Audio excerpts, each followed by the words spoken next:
Kevin's coming in now. All right. Got Kevin coming in? I'll wait for him. That might be Scott as well, Chris. I'm not sure if that's his number. Yeah, I don't recognize it, honestly. I think it is.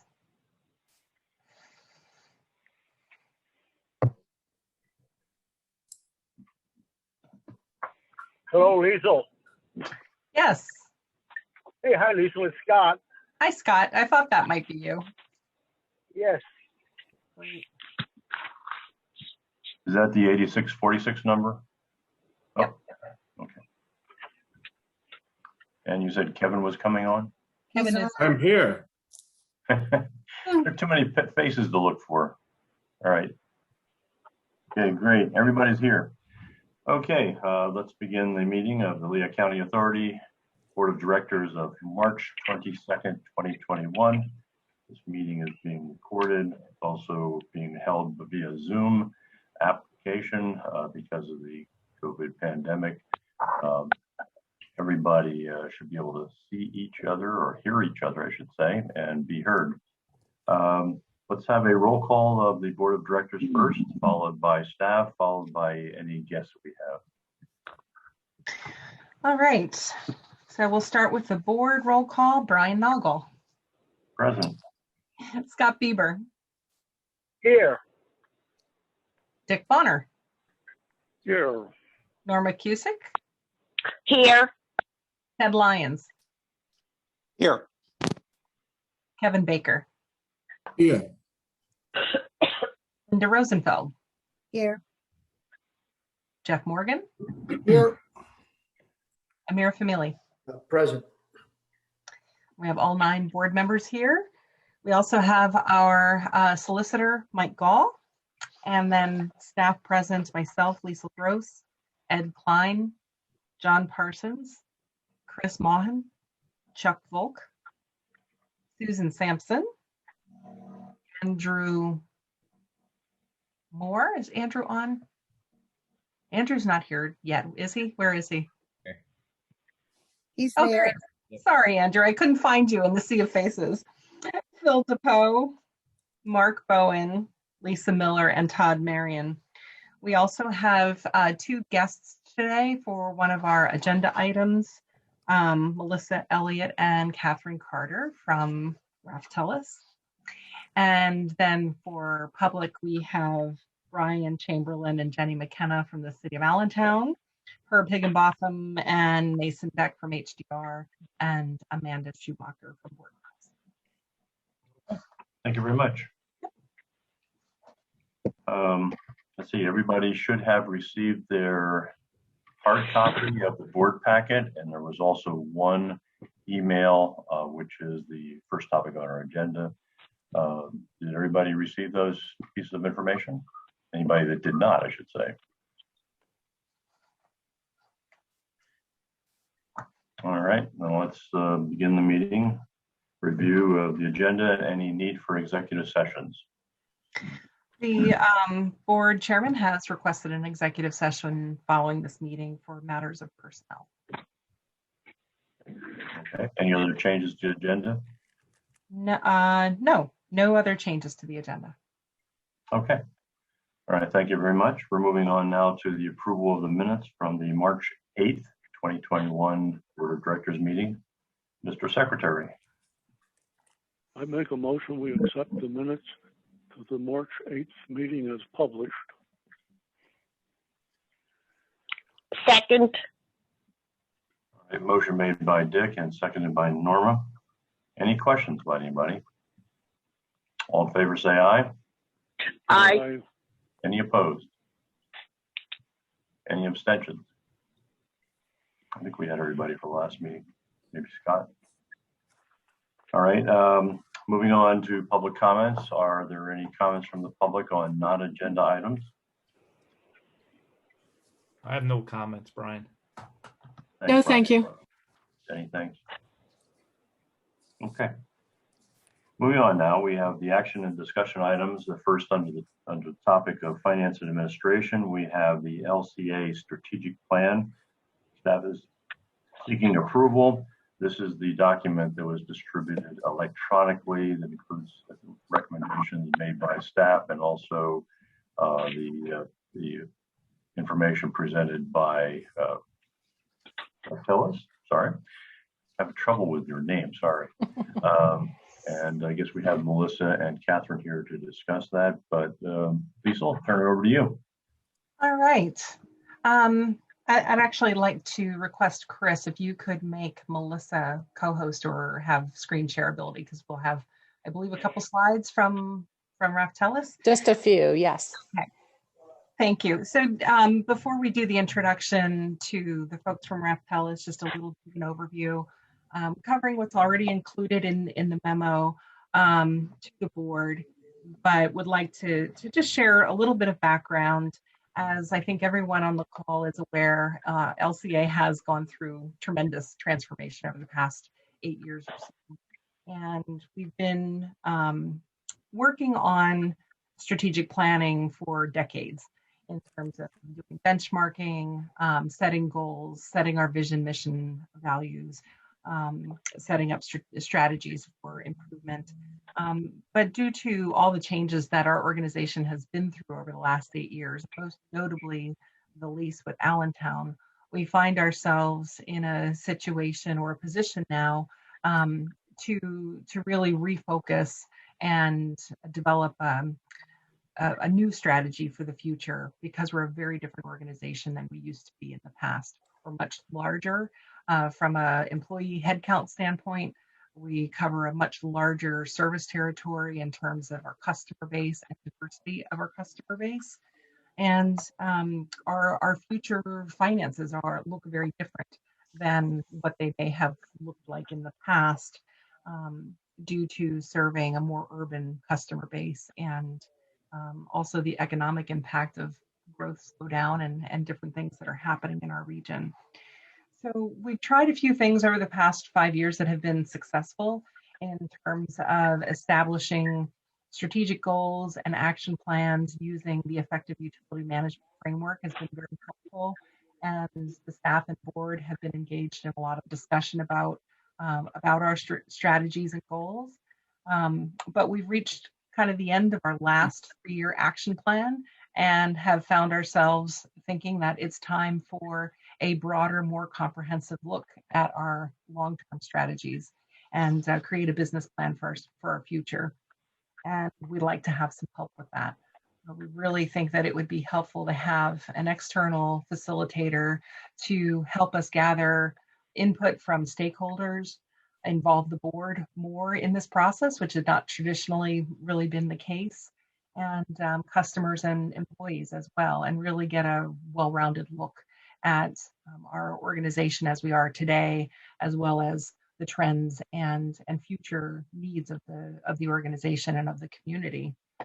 And so the other piece that we have struggled with over time has been really true implementation planning. We've accomplished an awful lot. We've set goals for ourselves. We've hit those goals in many cases, but really getting some expert help in developing implementation plans, looking at staffing needs, looking at rate requirements to achieve our goals, and having some expert resources help us develop those strategies for implementation. So what we set out to do last year in early 2020 was to develop a request for proposals and issue that out to some firms that have a good set of experience and reputation for doing this kind of work. And as you all know, this time last year, we were hit with the pandemic, and all of those great plans that we had sort of went on the back burner, and we focused for the next 12 months on operations, making sure our employees were healthy and safe, and making sure the water kept flowing. And we put the strategic planning project on the back burner at that time. But as time has gone on and we've gotten better at this work from home situation and all the different things that we're doing, we're realizing, hey, we can get back on track with these strategic goals. And it's a good time to do that. There's lots of great tools like Zoom that we're using for this meeting, and other interactive tools that we can use to achieve the goals of a strategic planning project. So we have kicked it off with internal team review as well as the board subcommittee review, which is Brian, Amir, and Norma. And we dusted off the RFP, revised it a little bit, and got it out to some consultants that specialize in this work. We did issue the RFP to 5 pre-qualified firms and got 4 really great proposals back, and they're listed in the memo. We shortlisted that down to 2 and did some interviews and background checks with the 2 that we liked the most, thought was the best fit for our organization, and then also met with the board subcommittee last week to review our final recommendation, which is Raftellus, you can see, was not the lowest cost proposal, but still really reasonable and within our budget for this project. We liked Raftellus' proposal for a couple key reasons that are listed in the memo. And I think most specifically is the breadth and range of resources that Raftellus can bring to this project, bringing communications, skills, and strategic communications into the mix. Having a really customizable project approach, I think, is important for us. And then that deep focus on implementation planning, which we had mentioned as a key issue for us. And we also like the fact that if we go down the path of strategic planning and find we need additional analysis, for example, an analysis of our capital planning approach or capital financing approach, or our staffing analysis, that Raftellus has resources to bring to bear on those kinds of additional work products. So Melissa Elliott and Catherine Carter are on the call to share a little bit about the proposal and about the organization, and would like to turn it over to them to share a few comments and a few slides, and then go from there with board questions. Thank you so much, Liesl. I will go ahead and share my screen. As Liesl did a great job of saying everything we've gone through to get to this point. You know, certainly, and Catherine, can you make sure my screen looks okay? You're good. Great. Okay. Well, you know, our main objective today is to hear from you if there's any questions, but we have talked with your staff, had a great conversation with them, and then last week with your board subcommittee. We'll just hit the ground running here. I know you've got a lot of things to do in your agenda today. So most of all, I want you to know that we are really excited to work with LCA. The potential to do that is something that was very attractive to us for many of the reasons Liesl just went through. You have accomplished a ton in the last 8 years, and your organization has changed and transformed so much that now it's nice to be able to think about taking a breath and really thinking through strategically what you want the next 5 to 10 years to look like, and to be able to really craft a plan that's something that you're going to work and that you're going to implement, and that this board's going to see the implementation of. So we really love it when we get to partner with a utility that's going for something that's already really good to something that's really great. And we think we can be a great partner for you in that transition. So just to introduce myself, I'm Melissa Elliott, and I would be your project director. I'm joined by Catherine Carter. She's going to introduce herself in just a moment.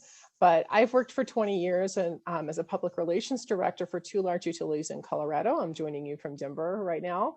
And since moving into consulting for Raftellus, I've done strategy and communications work with utilities of all sizes located across the country.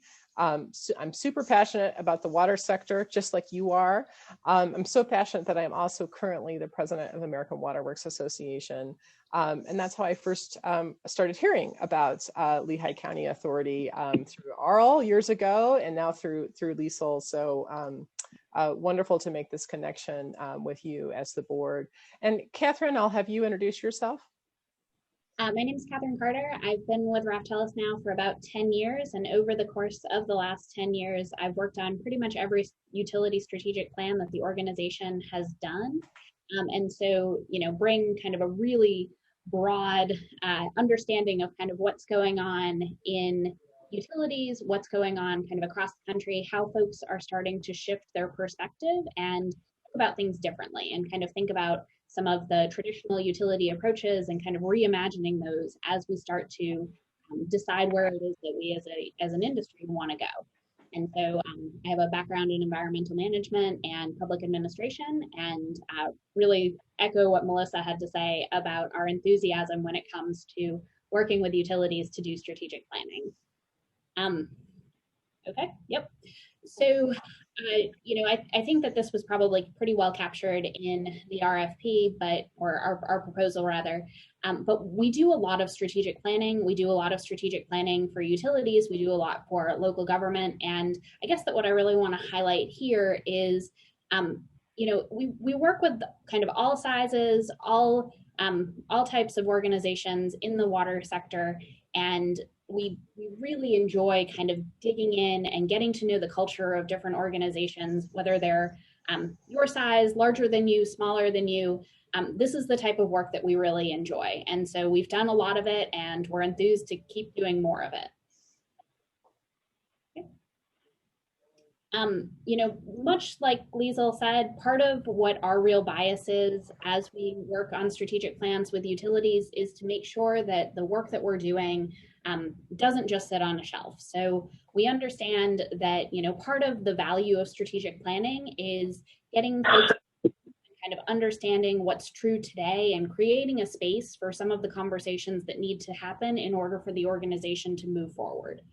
But if all you're doing is having those conversations, the plan doesn't have as much value as it certainly could. And so part of kind of what we bring to this is best practices in implementation, in what's actually going to get done, how will we make sure that the strategies and the goal areas that we have prioritized really live and get implemented over the course of the strategic planning time horizon. So that's something that we're really focused on. As Liesl also mentioned, your approach bring with us a lot of best practices from what we've seen work well around the country when it comes to strategic planning, but it's something that we also know that, for every one kind of right approach in a given place, there are lots of others that might work just as well. And so part of what we're going to be really focused on, especially in the initial conversations that we have with the kind of core team for the strategic plan, is going to be making sure that we really understand the objectives of what LCA is focused on achieving, and then we'll tailor our approach to make sure that those objectives actually come to fruition. And so the parts that we tend to be very focused on, regardless of the utility that we're working on, are going to be things like making sure that there's alignment. So working with the organization both internally and then also externally to get a sense of what it is that we're trying to accomplish, where it is that we're trying to go, and then making sure that everybody understands kind of how they contribute to that desired future state. So in terms of kind of the big questions that strategic planning answers, it's kind of what do we know to be true today? What do we hope will be true in the future? And what needs to go well in order to make that future so? So this is really all about making sure that everybody understands where we're going and what we're trying to accomplish. The other thing about strategic planning is that, in all of the strategic plans that we've ever done ever, nobody really goes into strategic planning from a place of we have unlimited time or resources or effort. Prioritization is really important. We understand that no organization can do everything that it would like to. And so our approach is really focused on making sure that at every stage we are prioritizing. We are making sure that the organization uses its limited resources effectively in order to achieve those desired objectives and get to that desired future state. And then finally, again, on the implementation piece, it's really, really important that what we come out of this with is a sound understanding of what will work, not just for the planning process, but also for the implementation process. So in order to achieve the results and the outcomes that we're looking for, who needs to do what when, over what time horizon, in order to move in the direction of our vision and to achieve the goals and priorities that we've set out for ourselves. So again, kind of having that strong understanding going into implementation of making sure that the work that we have committed to doing is what the organization can achieve, and everybody knows what needs to happen in order to take us from point here today to point desired future state. The tasks in our approach are, like I said, are pretty flexible. The way that we had kind of envisioned this project working is getting together, doing a project charter, making sure that everybody's on the same page with what needs to happen, kind of meeting with the core team, understanding who needs to participate and at what point, and then really getting involved with the stakeholder engagement. And when we say that, we mean both internally and externally. So working with the community and key external stakeholders, as well as having a strong understanding of what employees believe are going to be the most important things for the organization to tackle over the next 5 years or so. We have kind of noted several places where we would hope for and appreciate input from the board of directors. And so the first is kind of in between the stakeholder engagement and the foundation workshop. And so this is an opportunity for us to share with you some of the results of what we've learned from the stakeholders as we start to shape the organization's vision and kind of key foundational elements. We'll take the work that has been done previously and that you've already made so much progress on and update that to reflect kind of current thinking. And then we'll bring that back to you and incorporate your reactions and your thoughts on the work that's been done. Once we have a solid foundation and kind of the basic parts of the foundational of the strategic planning framework, we'll start to develop strategies and some of the outcome measures that you'll need in order to both move the organization forward and also demonstrate progress. And again, this is another opportunity for us to share with you what we're thinking, make sure that everybody's on the same page with what needs to happen and what needs to go well in order for the organization to continue to be successful. From there, we will develop some documentation that will help to communicate all of the work that's been done and share that the vision and the strategic framework. And once we have agreement and alignment on that, we really start moving into implementation. So, I said earlier kind of who needs to do what when, but for each of the actions contained in the strategic framework, we have another layer below that of, what are the specific things that need to be done? What needs to be done in year one? How do we launch implementation and what comes next? And all of that is something that the organization can monitor and track and celebrate the success that it sees over time. We also have some optional tasks around strategy implementation, kind of having a technology or a tool system that will help to monitor and communicate implementation progress, and then also around strategic communications and again, kind of that reporting of progress. And the thing that I'd really like to just highlight here is that all of this is flexible. I said earlier that the scope is kind of developed in response to the RFP and kind of our understanding of it, but certainly is something that we will work with the LCA to make sure that these tasks are the right tasks for your organization, that we're doing things in the right order, and that we're involving the right people in order to reach those desired outcomes. And because we knew that it was really a focus of the organization, we did just want to hit a little bit more on kind of what we were talking about when it came to implementation planning. So what we do here is we work with groups of subject matter experts within the organization and facilitate kind of cross-functional teams to address the first year's worth of tactics. So if we have kind of actions contained in the strategic plan, then what we'll do is help to kind of launch implementations that we'll get at who, and again, kind of that who needs to do what when. We make sure that there's accountability assigned to each of the activities and timelines as well, so that you can monitor and you can start to see the progress associated with your strategic plan. And this is also where we start to get kind of more in-depth on metrics. So we have a list of some of the metrics that we have seen come up on other strategic plans, but this is really where we start to see the rubber meet the road. And so what are the metrics that we need to be tracking in order to really demonstrate the progress that we're making? And with that, I'm going to go ahead and hand it back to Melissa to talk about some of the innovative approaches that we've incorporated lately. Thank you, Catherine. So we're in a virtual world. We're all very used to looking at each other in boxes on our screens now, a year into this. But we wanted to assure you that we do more than just look at each other in boxes, and we have some tricks up our sleeves to make virtual engagement a little bit more engaging. Breakout rooms, we also can use a visual facilitator who will actually capture the work that's done in a very artistic and fun way that could be used to actually, you can hang it on a wall later on. Someday when we're all back in our offices, it'll be a nice reminder of the work that you're done. We do often start our work with a project charter so that you heard Catherine say a lot of, we want to be all on the same page. That's really critically important in strategic planning.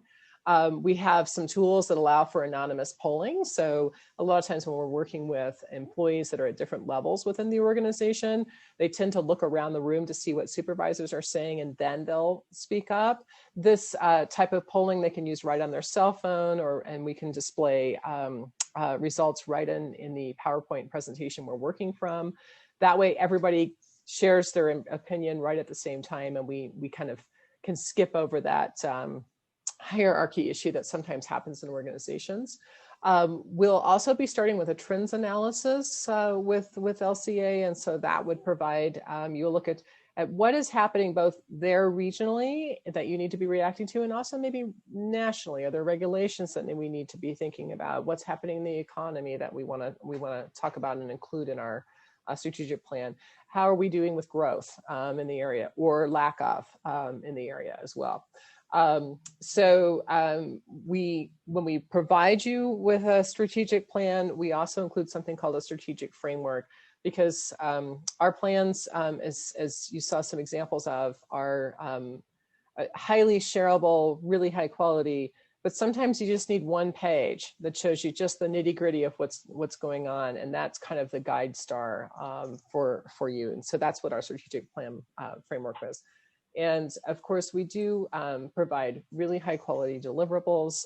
We have a whole team that wants to make something that you're really proud of, that you want to share, that you want to put on your website, that you want to make sure new employees, as they're onboarding, get a sense of what you're all about there as well. And with that, I just want to wrap up with what I think makes us a good fit for LCA, and we're glad we've made it this far in your process. I just want to stress these points. We really do specialize working with utilities and their strategic plans. We've walked in your shoes with working for and supporting utilities for many years between Catherine and I and the other team members that we're proposing. Strategic planning is what we do, and we hope we've demonstrated that for you with our approach. And I also want you to know that we really have a bias toward engaging stakeholders, engaging the board. We're very happy that you're so excited and interested in this particular project, and that you want to have a part in making sure that it's successful. And I think that spells good things to come for LCA, that you have such an engaged board. Oh, I'm sorry. And with that, I will wrap up, and we'll go with any questions that you have. I'll stop sharing my screen there.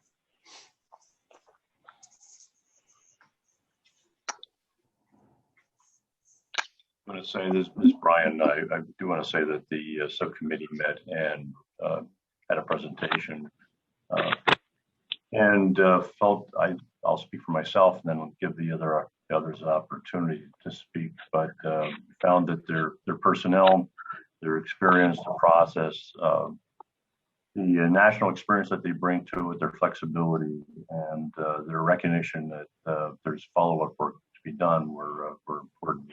Appreciated their approach. Amir, Norma, do you have any comments to add to the subcommittee? I agree with you, Brian, and I really don't have anything, to add to it. Same here, Brian. I think they have a great experience and the depth and the breadth that we need to take in LCA forward. So I think we're looking forward to working with them. Okay, other board member comments, or I think looks like Lisa wants to talk. I'm happy to have the board ask questions. I have a few kind of wrap up comments, but yeah, I have a question. Ted Lyons here. Listen, I'm a board member. I noticed I looked at your CV and I see that you've spent some time in the Chapel Hill Durham area, and I'm assuming when basketball is played down there, you would Carolina or Duke. I'd really like to know who you root for. This could be important. This could be a deal breaker, by the way. Well, this year I'm not really rooting for much of anybody at this point. Well said. Thank you. Brian, I had a quick question. Did I read Jen. it or correctly that actually you folks had worked for LCA before? Did I see that in the proposal? Yes, we have done some financial work for you. What did that entail? Was that similar to this, or was it something different? Or I'll speak to that. Specifically, there's a person listed in the proposal. His name is John Mastracchio, and he actually was previously with Arcadis. And so he was actually with us when we did the lease with Allentown and did the financial portion of the operating engineer's report for the financing. So that's previous. It's not related to Raftellus, but he was familiar with our organization through that work, and then went over to Raftellus. And more recently, he participated as a subcontractor. Raftellus was a subcontractor to Jacobs when we did the financial analysis in 2018. And his work specifically was on the affordability analysis for the rates as we looked at different scenarios in the city of Allentown. He did the report and presentation on affordability by census tract, and we're very happy with that portion of the project. okay, thank you. Other board members?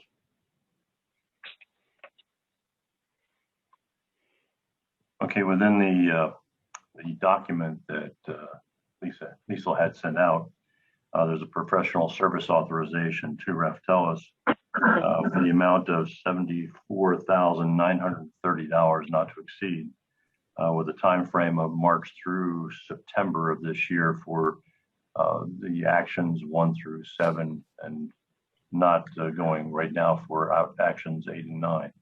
Yeah. Lisa, you just want to say something? Yeah, I just had a couple of wrap-up comments that I did want to make. Okay. And you're kind of going there anyway, Brian, but the base cost of the proposal was the $74,930. That's what we're asking for today. There are some, as Melissa and Catherine explained, there are 2 optional tasks related to communication strategy as well as implementation strategy or technology tools to help us with implementation. And we really felt that those would be great add-ons to the project, but we're not ready to determine if we need them or not. So we would be making that decision later on. So we're just asking for the base proposal approval at this point through the professional services authorization. The kickoff too, I think, is important, or the schedule, because we wanted to ensure we had a detailed enough action plan by August-ish or September-ish so that we can incorporate at least the 2022 action items into our budget planning process for next year. So we have a fairly tight schedule, and as soon as we approve and move forward, we're going to be getting right into project kickoff. So that there's a little bit of urgency to get this moving so that we have enough time to do a good job and have a good action plan ready for the budget process later this year. That's all I had. Okay. Just a question on to Melissa and Catherine is, Lisa indicated that the time frame is tight. Is it doable? Is it going to be a crunch, or are we going to get the final quality product by the end of September that we need? You'll be fine. The timeline was in the RFP. It was really specific, so we would not have responded if it was something we couldn't do. And we hardly ever work with utilities that say we have tons of time to do. So we'll be fine with what you need to get done. We know that budgeting session is really important. Just wanted to hear you say it. The schedule, I think the tightness of the schedule really kind of speaks to what I have in the memo as some of the critical success factors for this project. that I thought were important to lay out just for ourselves to know what we're getting into and how we're moving this forward. And specifically the organizational readiness to do this project and the staff time commitment for it. I think in a perfect world, the schedule that's laid out here could be compressed even further if we all had all the time in the world to do the work. But we are a busy group, and we're going to need to carve out the time to hit those milestones, and that'll be our staff challenge to manage. Personally, I believe that we're going to look beyond just the final deliverable under items 1 through 7. But at this time, like Lisa said, she's not looking for that. But I think it's important for us once we get into this that we actually have a little pulse every once in a while to make sure that we're following the overall objectives, and the independence of Raftellus would be very valuable, but not committing to that at this time. Need to see what the final project is. Okay, how about a motion for acceptance of the professional service authorization to Raftellus? So moved. All right, let's try that again slower. I think it was Kevin. Is that Kevin? Ted. Oh, all right, Ted made the motion. I'll second it. Norma made the second. All right. Let's, any questions? Let's do a voice vote on this, please. You want a roll call? I'm sorry. Yes, please. Certainly. We'll start with Brian Noggle. Yes. Scott Bieber. Yes. Dick Bonner. Yes. Norma Cusick.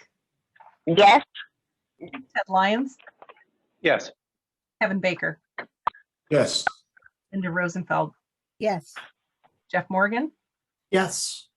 Amir Famili. Yes. All right. Thank you. That's 9 votes yes. Okay, motion has passed. I didn't give an opportunity for anybody in the public to actually ask any questions. If anybody had any questions on this, sorry we just voted on it, but I'd like to have an opportunity for you to mention your thoughts.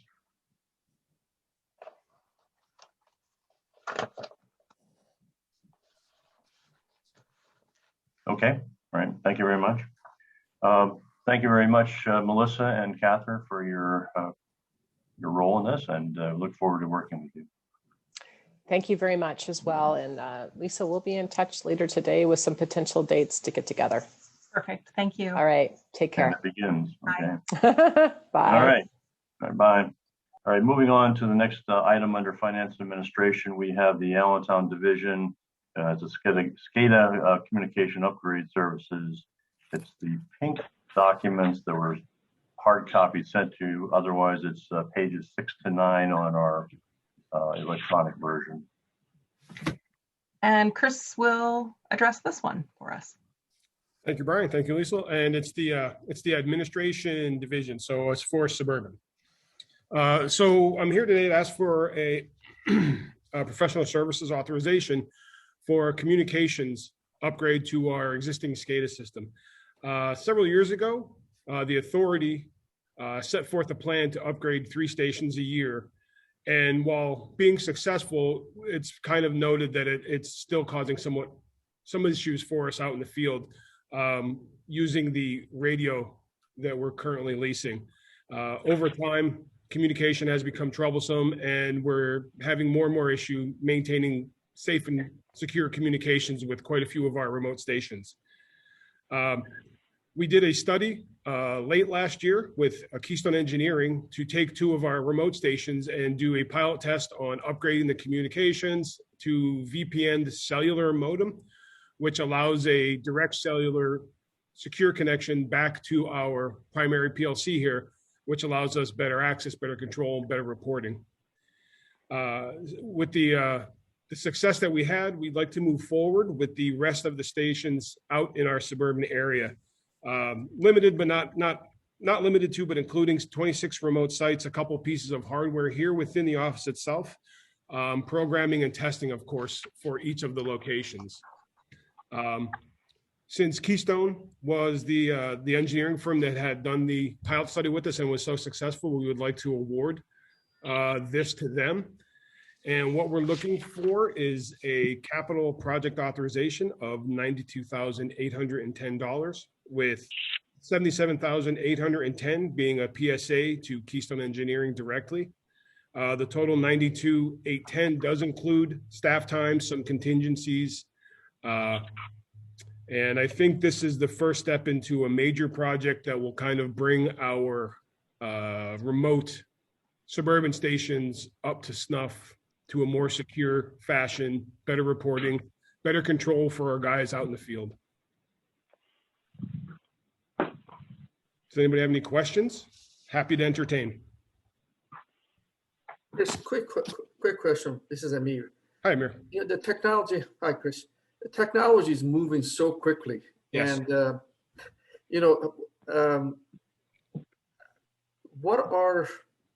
how much research you have done to ensure that 2 years down the road and halfway through your project that we don't have to move to a different platform. I mean, I'm asking the very difficult question because it's very difficult to predict what technology is coming. But what exists? What are the things in the pilot plan that they are 70% through the development and ready to commercialization? So it's an excellent question, Amir, which is kind of, it explains pretty well the predicament we're in, because when these were all installed, nothing was ever going to beat radio, right? Radio was the way to go. As it stands now, all the sites we're going to upgrade to 4G LTE, which is the fastest available data speed that Verizon provides. And internally, we're installing pieces of equipment that support Ethernet Cat5 and Cat6, which is kind of the next iteration of internal network speeds. All of the modems that we're purchasing are using the micro, I'm going to trip over the word, so I apologize, but it has to do with their data cards that they use, which are upgradable to the next version of data speeds, current 4G, LTE, next is 5G. I'm not sure if anybody, is up on that, but they do support 5G speeds, which should cover us for the next 7 to 10 years. Thank you, Chris. Yes, sir. Chris, I just have a comment, not really a question. I've actually worked with Keystone on a number of these projects. They've done an excellent job. So I just would note that. And I would also say that there's been many municipalities that were still using dial-up phone for their SCADA systems and have moved away from that. And it's kind of just to follow up on Amir's question. Sometimes what happens though is you move on and advance with the technology. It's really, you're as fast as the slowest bottleneck. So it really all depends on what, internet capabilities and things like that are available in your area, where you might have the best equipment. You may not be able to make use of that for, like you said, 7 to 10 years until other improvements are made that we don't have control of. Right, and that was part of the problems that we see here, Jeff. Meter Station 5 is a prime example. It's in a beautiful location, but the trees around it haven't been maintained for years. So the trees became so high that they blocked radio to us. We did an emergency upgrade there maybe 2 years ago. I'm not sure if you guys recall, but we did this same exact process at MS5, and it's been rock solid ever since. We're real happy with the work that Keystone's done for us in recent times here. We're really looking forward to what they're going to be able to offer us here in the future. You touched on the security, and without getting into details, we've heard a lot about security and interference from others on systems. Yes. How does this compare to other technologies, and just what's your confidence factor that this remains secure? The systems that we're putting in will use individual VPNs for each of our remote locations. And on the internal side here at the other end of the tunnel, VPN's a tunnel, right? There's just a connection, a point-to-point connection. We have a pretty solid piece of hardware that is regularly updated, regularly checked by outside third-party sources to make sure that we're doing everything we can to make sure we're secure. Okay. Another question, just part of the document you provided talked about this is like the first step.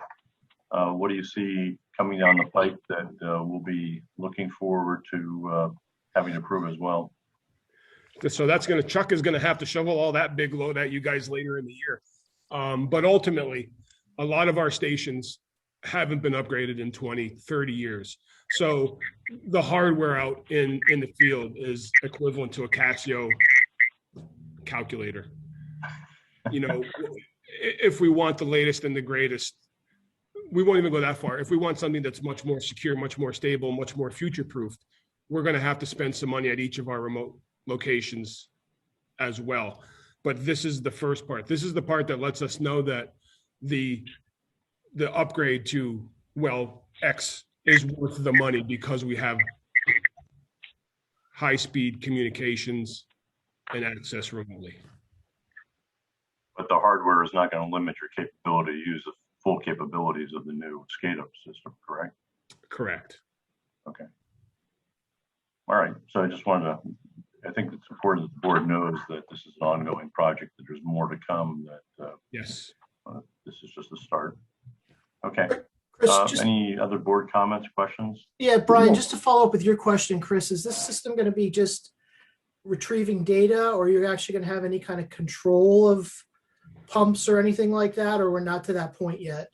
So that's an excellent question, Jeff. And so first step here with communication is we'll have real-time access to read data. So the second portion of this will allow us to get better control of our stations remotely. So that's where the upgrade is going to come into play better. Right. Second set of this. What we're doing now is we're currently working with the operations staff to determine a priority list to make sure that we have certain stations that need better uptime, that, you know, that are in dire need of this upgrade itself. And those are going to be our first and hardest hit.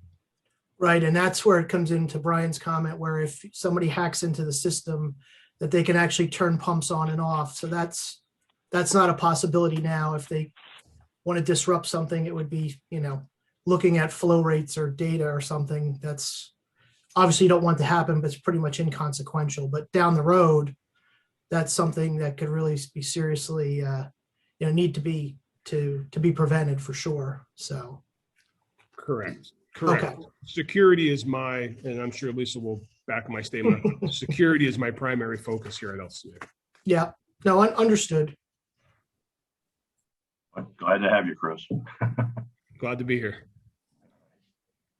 Any other board questions?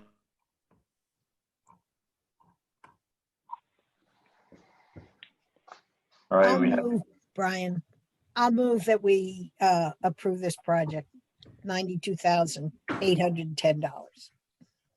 Okay, accompanied with the professional service authorization to Keystone Engineering Group for $77,810. That's a motion made by Linda. I'll second it. And seconded by Norma. Let's again have a voice vote on this, please. Roll call. Okay.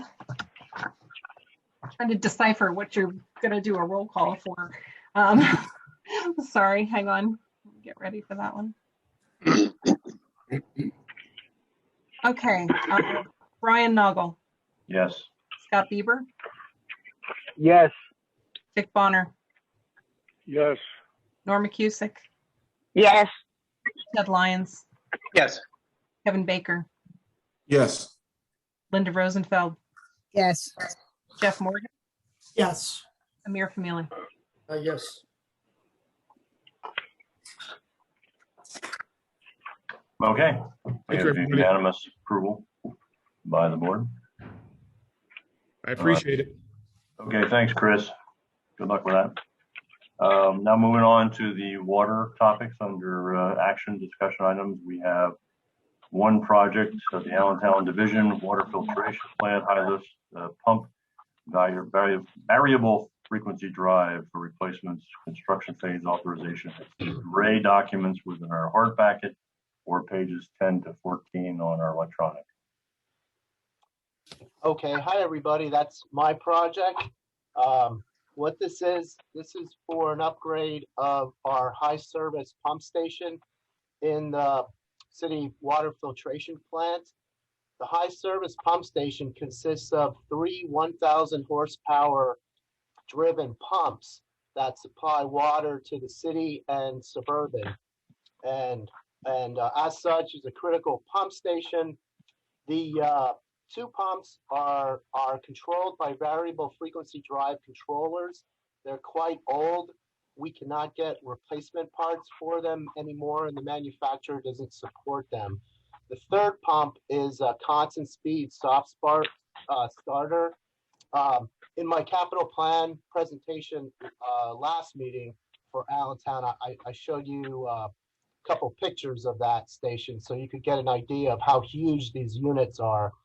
So anyway, we opened bids exactly 2 weeks ago, and we got really good bid results, very competitive. We only got one bid for the general contract, but we thought the cost was very good, was very in line. We got 4 bids for the main contract, which is the electrical contract.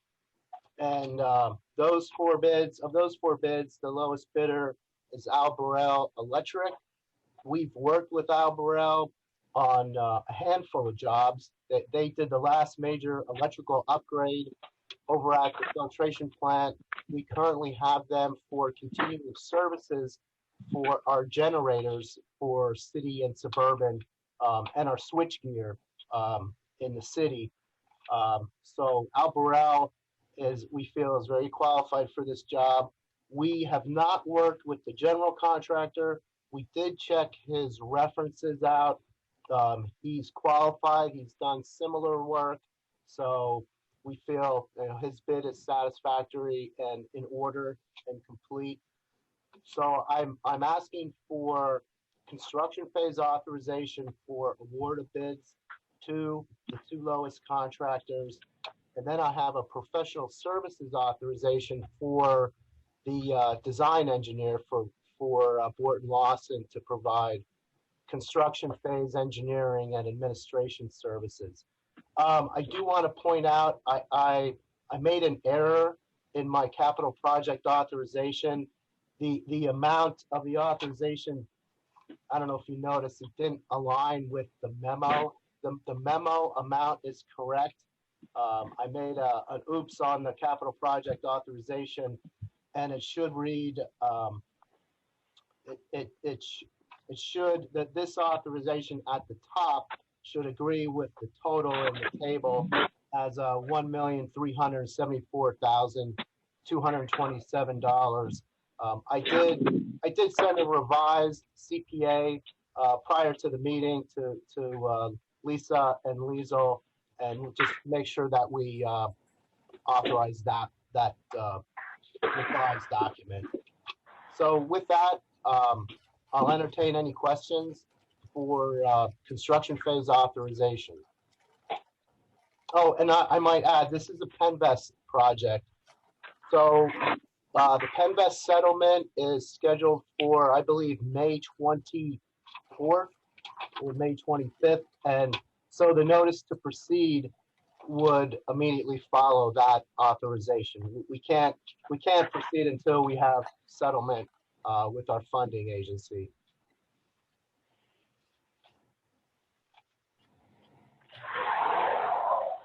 Board questions? It's May 20th. Phillips Brothers asked for a recount. Oh, yeah. They're probably kicking themselves. It's probably somebody rounded up. And if you notice, the bids, the number 1 and number 2 bids were so close. Just a little over $500 on $1 million job. So that's a sign of good specs when the contractors understand the work and you have tight bids. So, but we're pleased with the results. Okay, this is actually a major capital improvement project, correct? And yes. All right. Has the city approved that beforehand, or is it's something that's? Yes, it's gone through the protocol. Okay, thank you.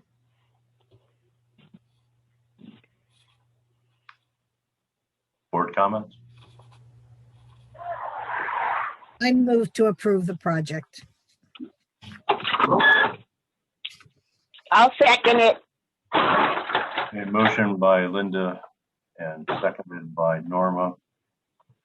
Excuse me. Brian, can I ask a quick question? Yes, Jennifer, go right ahead. It shouldn't affect your vote. I just wanted to ask Chuck, do we anticipate, besides the LCA staff, is there any more professional expenses or contracts that will need to be presented for this project? No, Jenny, just design phase engineering. Okay, because it looks like you're coming in, we had about a $2 million estimate, so this is coming in underneath that. It is, yeah. We were surprised at the bids. They were very competitive. We think they got really good equipment prices. We did have or equals in there. So I think the difference lies in prices given for the major equipment to the contractors. Okay. Excellent. Good. Thank you. Mm-hmm. Any other public comments? I actually have a question to follow up on Jenny's. Okay, Chuck, Jeff. is inspection covered? Yes, Jeff. That's in the professional services. It's going to be part-time inspection. Full-time. So Borton Lawson's doing that too? Yeah. Oh, okay. Mm-hmm. All right. Sometimes that's separate. That's why I asked. Thank you. Yep.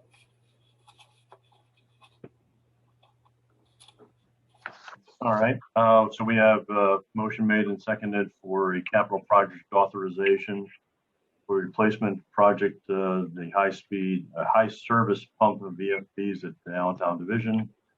That's city water with for a total amount of $1,374,227. It includes a construction contract general to Mohawk Contracting and Development, a construction contract electrical to Alberell Electric Incorporated, and professional service authorization for construction phase engineering to Borton Lawson. All right, let's have a roll call. Ready this time. All right. Brian Noggle, Yes. Scott Beaver, Yes. Dick Bonner, Yes. Norma Cusick, Yes. Ted Lyons, Yes. Kevin Baker, Yes. Linda Rosenfeld, Yes. Jeff Morgan, Yes. Amir Famil. Yes.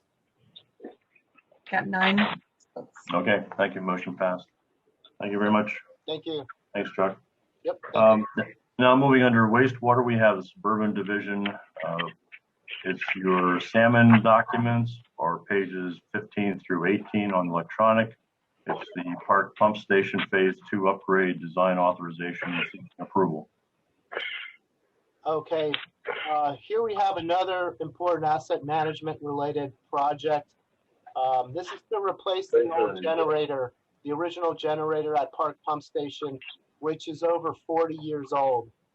We've seen declining performance in that generator, and with the upgraded station, we have slightly larger pumps, and it won't power the full station design capacity.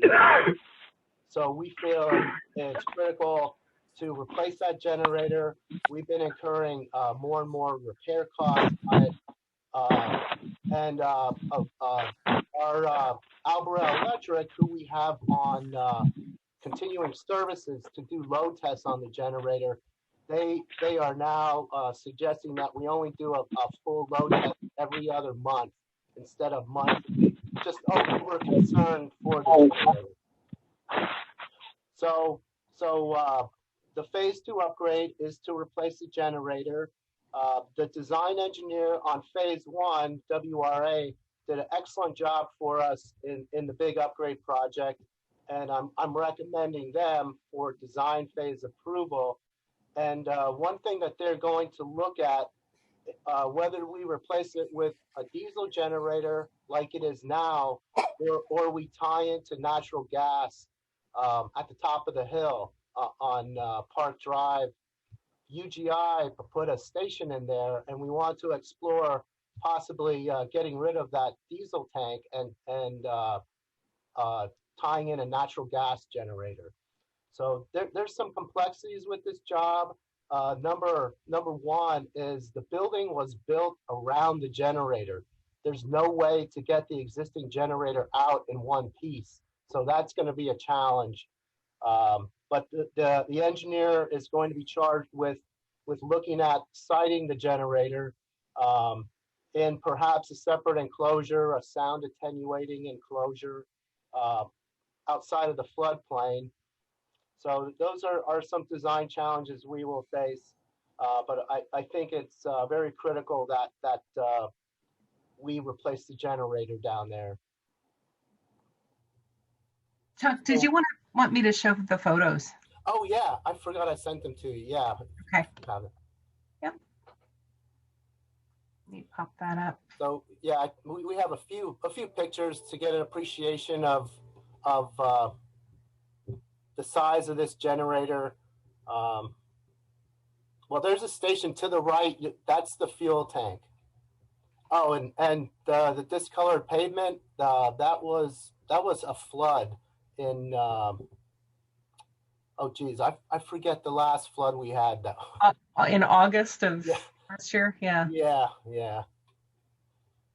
So there it is, and the door in the background, that's the door. There's double doors going into the generator room, but the generator doesn't fit through those doors, and there's no hatch in the ceiling. That's when you're standing in the doorway, that's what you're seeing.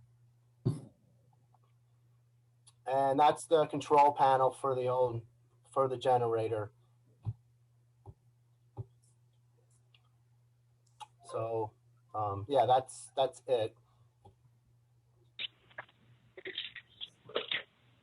So with this project, we will have done all the major upgrade that's necessary for that station.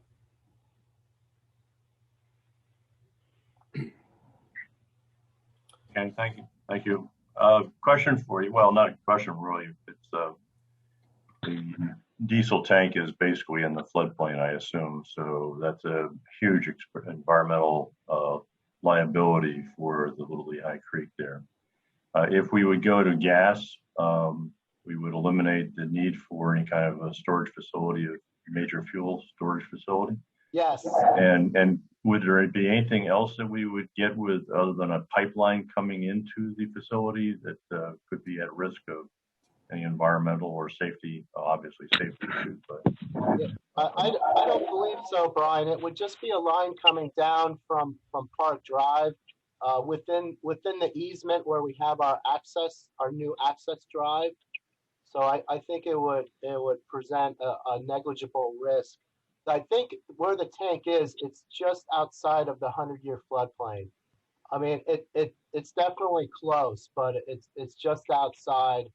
I think where that water stopped, where that pavement discoloration was, that's about the limit of the 100-year floodplain.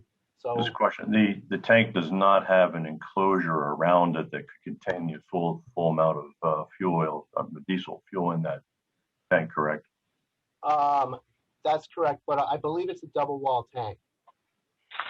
Okay, but it's still, it still is an exposure. Yeah, it's definitely an issue. It's right. Not preferable, and that's an environmentally sensitive area. I mean, that's a big factor to consider in the decision between staying with diesel and going to gas. Yep. We'll Mr. Chairman, this is Scott. I have a question for Chuck. Okay. Chuck, what's your opinion? You think we should go with natural gas?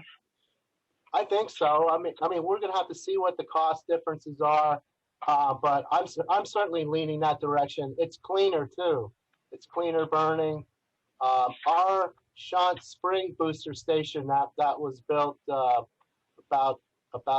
12 years ago. That's natural gas. The only thing I think for go ahead. just one point, Scott. The generator has to be a little larger if it's natural gas. I'm not sure why. Maybe it's a BTU value, but it's certainly preferable. Yeah, I would agree. I think all things considered, certainly natural gas would be the way to go. That's my opinion. I hope we don't have to spend too much money for this company to evaluate that. Oh, it's part of their scope, and we're definitely going to look at that. Mm-hmm. Hey, Chuck, it's Jeff. So I had to step away for a second. I didn't hear exactly what you said, but in response to Brian's question, I'm not sure what the level or the elevation of the floodplain is, but I know I've been involved in a couple projects where we put the diesel tank on a platform, so it was out of the floodplain and next to the building. Now, again, that's not practical depending on the level of floodplain, but just something to think about. And I didn't hear what you said earlier, so I apologize if I'm repeating something. Oh, yeah, we were talking about the floodplain, and I think it was sited just outside the floodplain, Jeff. I know we put as part of the recently completed upgrade project, we did put a new PPL transformer out there, and it was sited outside of the floodplain. And if you kind of eyeball it, it looks about the same elevation as the fuel tank, as the slab for the fuel tank. But that, there's no guarantees. You could have a flood and all bets are off, right? Right. Yeah. The one project we did, we put the tank on like a 6-foot platform, actually. So. Okay.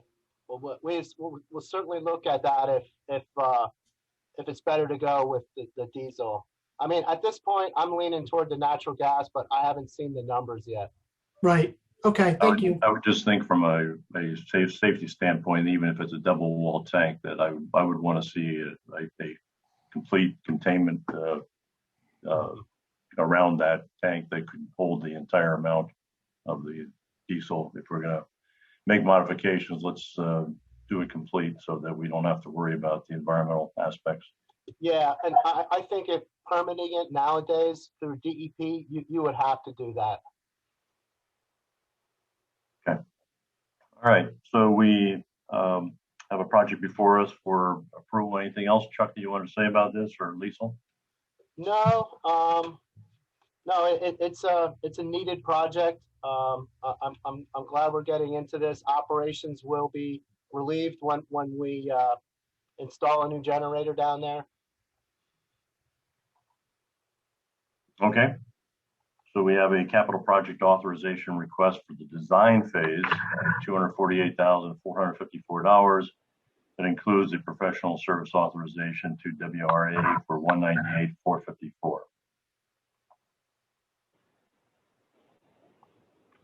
So moved. Norma, motion. Second. Jeff, second. Motion made and seconded. Any questions? Any comments by anybody? All right, let's do the roll call. Keeps everybody awake that way. Brian Noggle? Yes. Scott Bieber? Yes. Dick Bonner? Yes. Norma Cusick? Yes. Ted Lyons? Yes. Kevin Baker? Yes. Linda Rosenfeld? Yes. Jeff Morgan? Yes. Amir Fadili? Yes. 9 yes votes.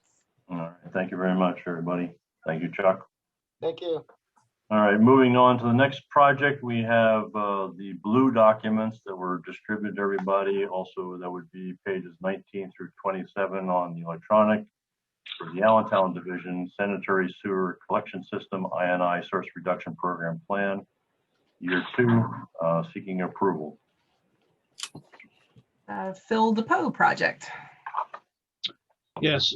Good afternoon, everyone, and thank you, Mr. Chairman.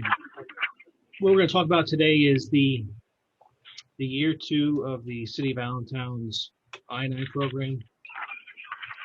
And this goes back to the 2014 era when we did a project to identify problematic spots in the system. And then fast forward to 2019, Kleinfelder designed all 5 years back in 2019.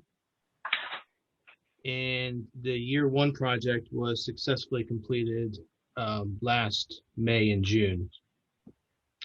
So for this year, again, it's year two of the 5 year commitment that the city gave to DEP to do these big 5 projects. The vast majority of this project is on the eastern side of the city, and it involves heavy cleaning of 8, 10, and 12-inch main. It involves grout sealing of 8, 10, 12, and 24-inch joints.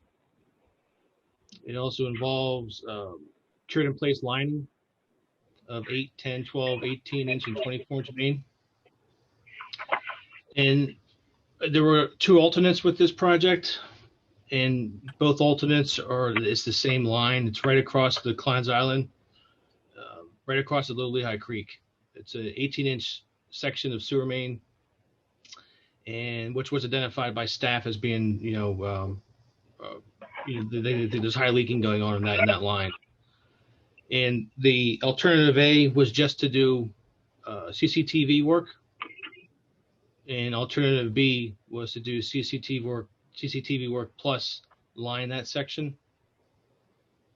And the city did choose to accept alternative B. So they're going to, in addition to the base bid, they're going to also they wanted to do alternative B, which again was right across the creek by Klein's Island. So financially, again, this is a city-funded project from their bond.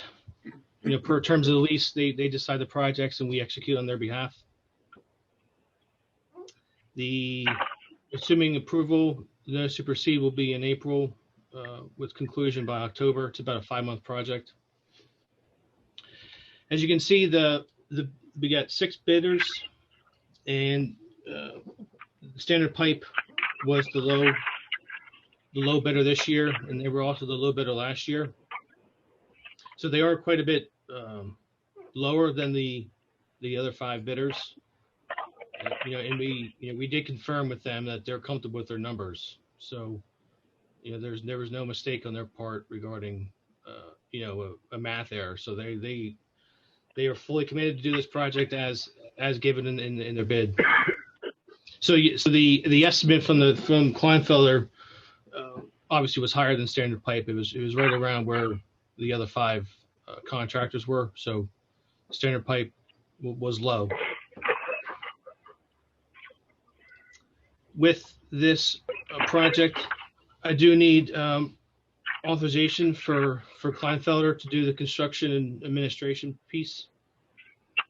And just like last year, they were going to subcontract with Barry Isett and Associates. That's going to be their the inspection on site. And again, it was this same gentleman who did it last year from Barry Isett will be doing it this year, and he was a former city employee, so he knows the system very well. And it is an 180 days contract. And again, so we'll wrap up by October. And future authorizations, again, this is year 2. So year 3 will be this same time next year. And then same thing with years 4 and years 5. So what I'm looking for is, and I apologize if it's not clear on the memo, but the approval number 1 includes the general contract to Standard Pipe at the amount of $785,037. And approval number 2 includes the professional services authorization to Kleinfelder at $161,800. And that gives me a total capital project authorization of $986,837, which includes staff time and contingency as well. And I would be happy to entertain any questions. Bill, this is Brian. Just, I think you said that Standard Pipe did the other system before, and they were also the low bidder at that time. Did they come in with any adder requests with that project, or did they finish it with what they bid? Yeah, they came in right on budget. We as in the city added some scope to their work, so they did not ask for any additional money. Okay, another question. Is there really a need for doing the CCT work and when you know you're going to do a slip lining? As far as the staff has conveyed to me, they've never had their eyes on this line ever, and so they don't know exactly what shape it's in. Okay. But yes, in order to line it first, we would have to CCTV it first, and okay. So that's why we made the alternative A versus B to see how the prices were, and since they were so favorable for alternative B, the city elected to proceed. Okay, thank you. Yep. Any other board questions? Phil, this is Amir. Does the standard pipe going to do the CIPP? Yes, yeah, they did it. Yes, they did it last year. They're going to do it this year. How many miles of the CIPP they have done, in Lehigh Valley or the entire U.S.? I don't know where they're located. Yeah, they're in Delaware, and we have they did last year's project was a 30-inch lining right by the water plant. So it was a much more complicated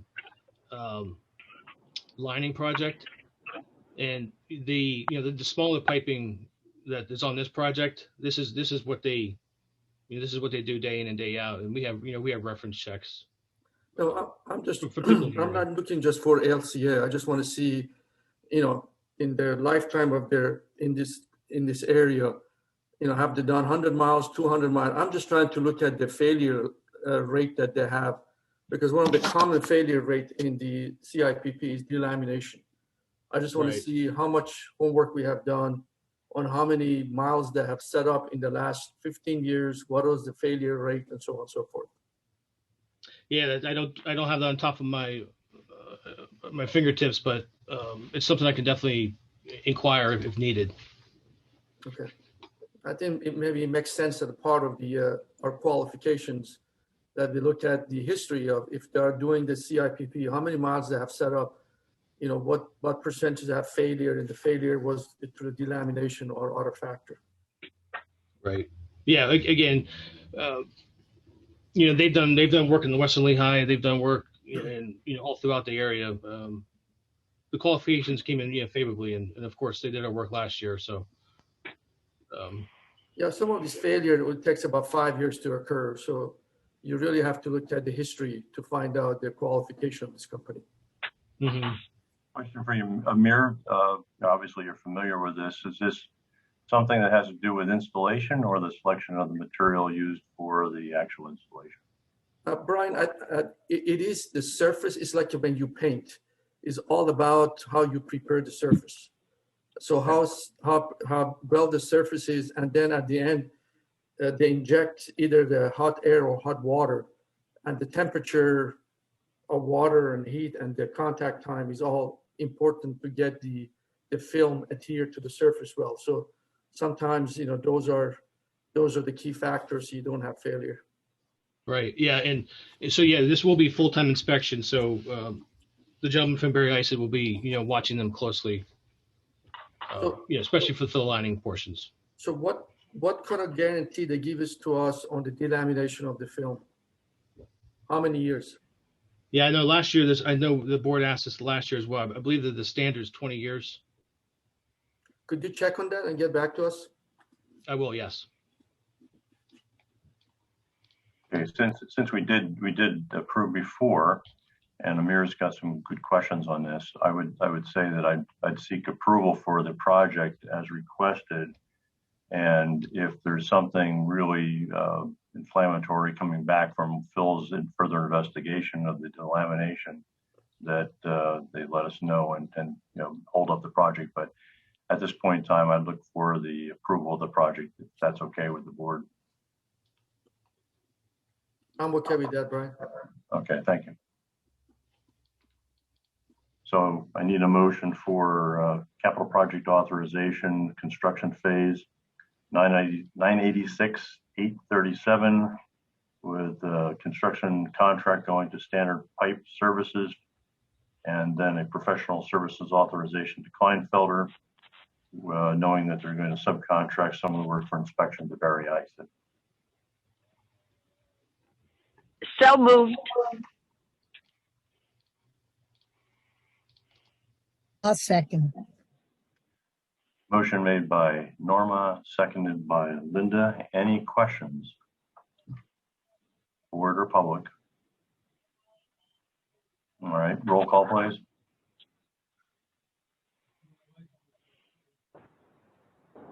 Brian Nagel, Yes.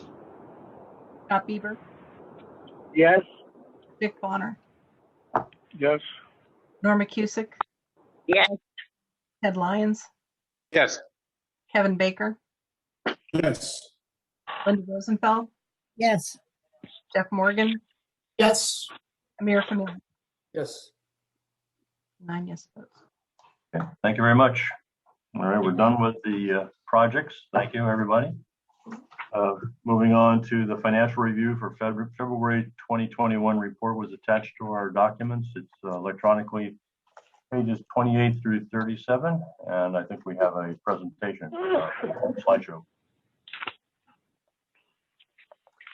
One second.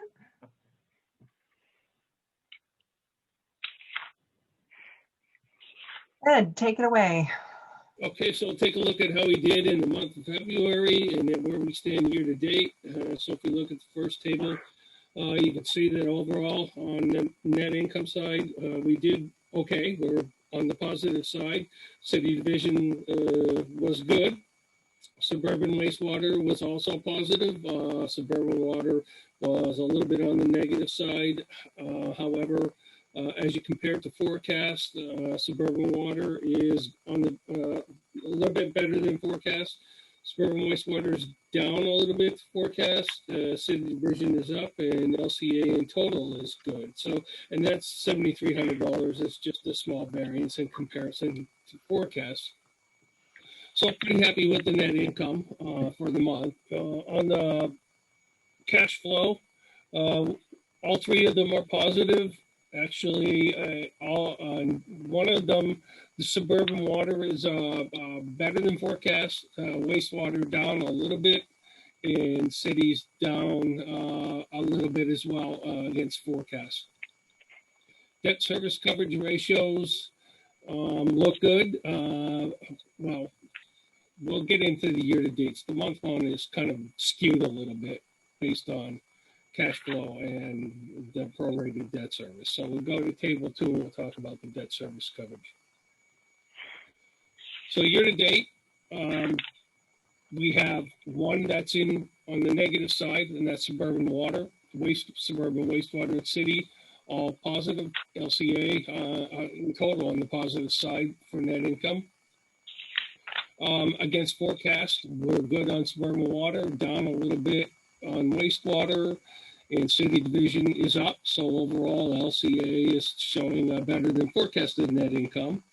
On cash flows, suburban water is positive and better than forecast. Wastewater was negative and down a bit to forecast on a year-to-date basis. We'll get into some of the variances in a second.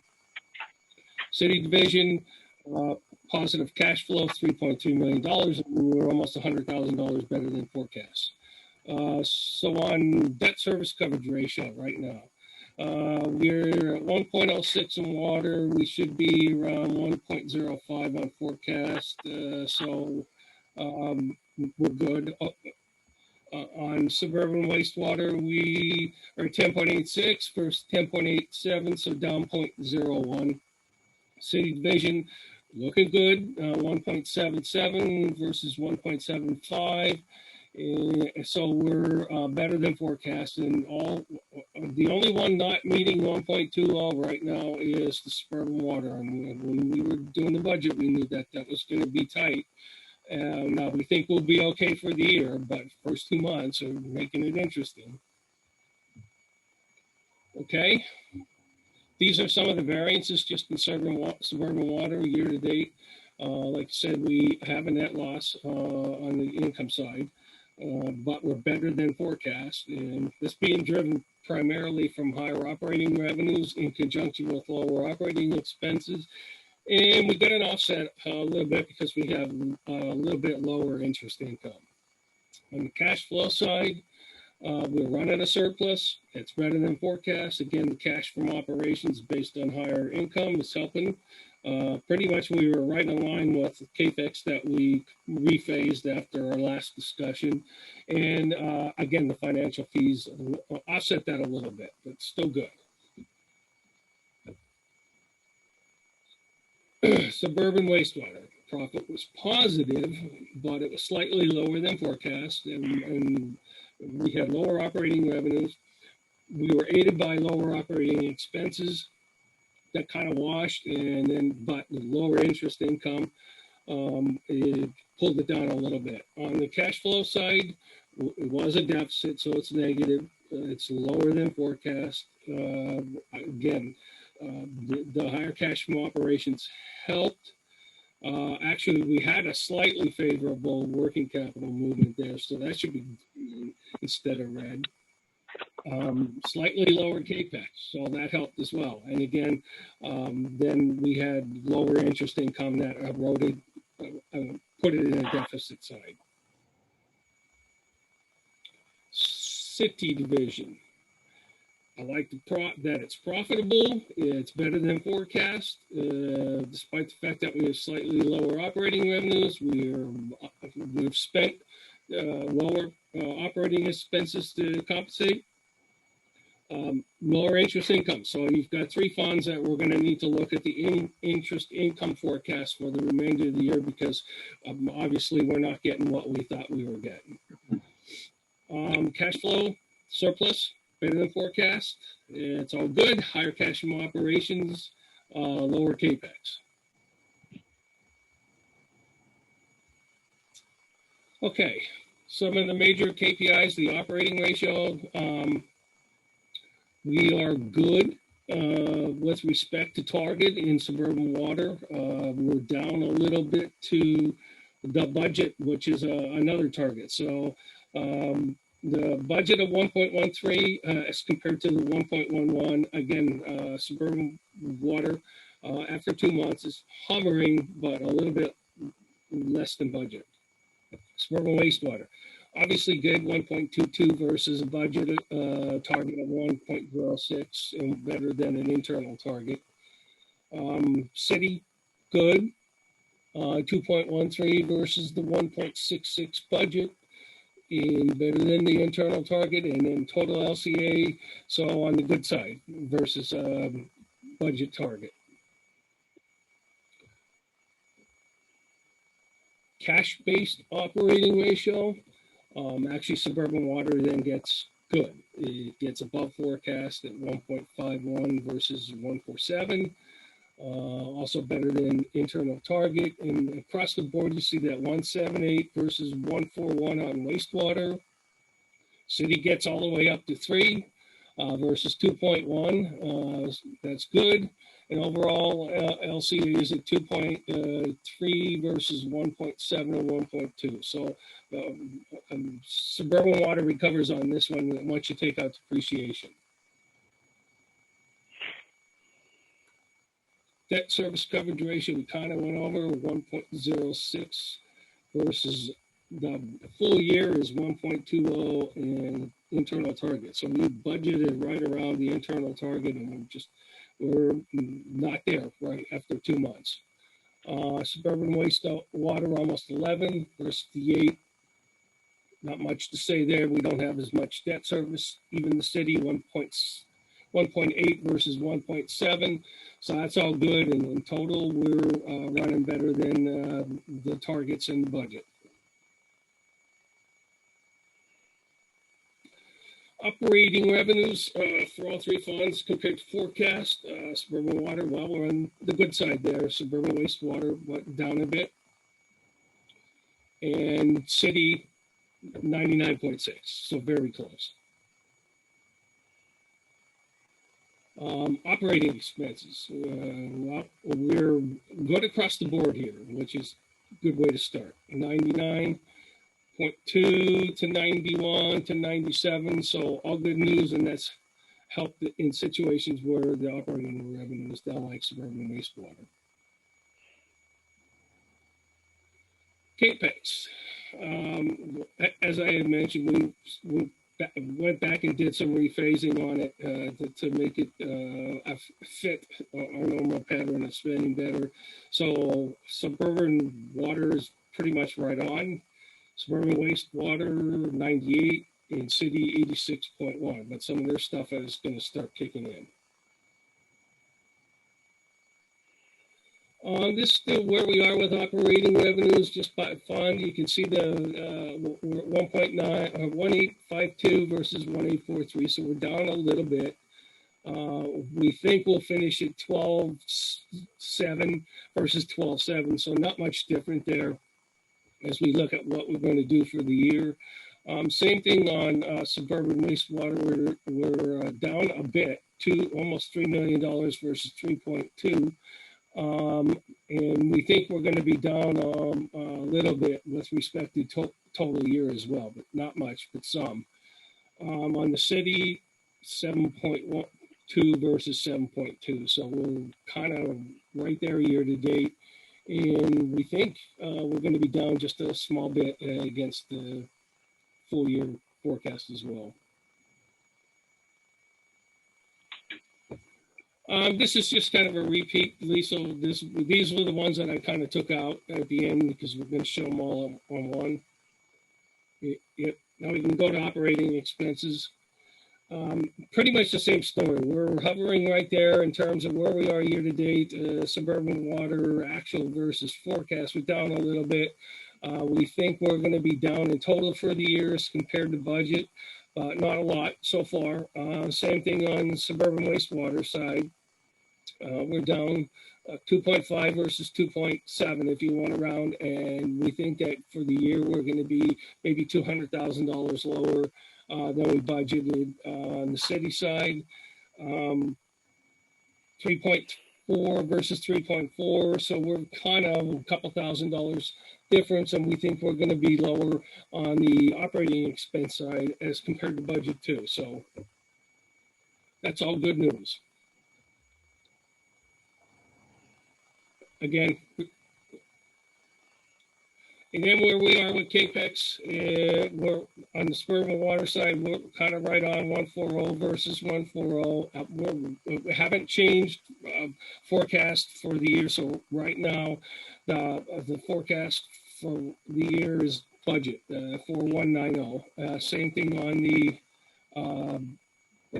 wastewater side. 125 versus 128,000, so that's not a big variance so far year to date, 2 months.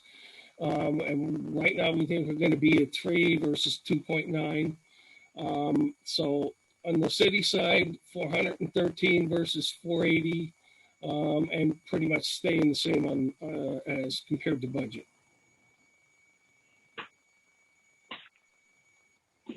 And where we are with cash on hand, and all of this is kind of good now. 330 for suburban water, suburban wastewater, 196, and city now up to 244.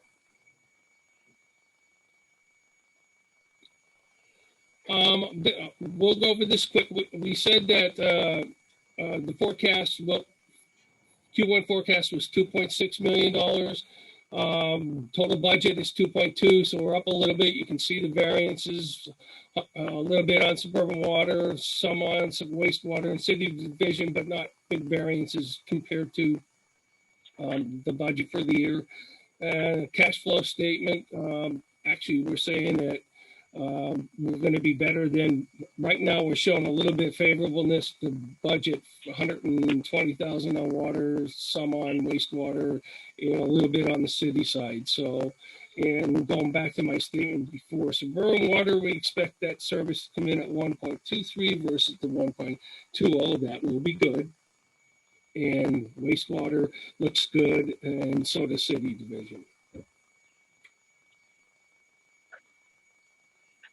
And that kind of ends the discussion of February year to date. Questions?